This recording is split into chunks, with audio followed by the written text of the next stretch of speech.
crappie. First thing I do is take my fillet knife and I set it on an angle so I can get under the scales, and I cut around the lower fin. I scratch some scales away in the middle of the back. I make a puncture wound and I go down to the spine and I cut along the spine to the front where I first made my cut. Then I puncture all the way through behind the rib cage to the bottom of the fish and work to the tail.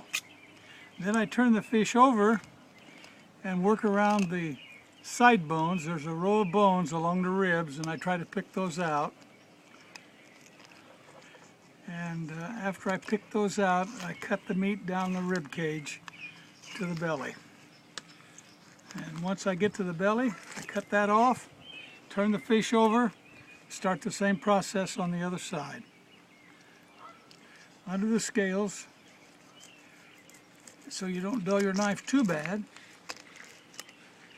And then here, you go in at the top rather than make the puncture and work your way to the back.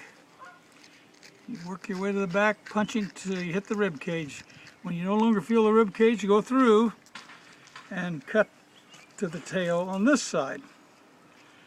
Then open the fish up and look for those bones along the rib cage.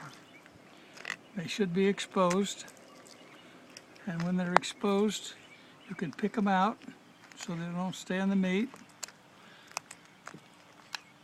And then you just cut along the rib cage to the belly. And then you cut it off. And then you have part of a fillet. Then I make a cut backward and take the fillet off the skin by pushing the knife and pulling the fillet. And there you have a fillet.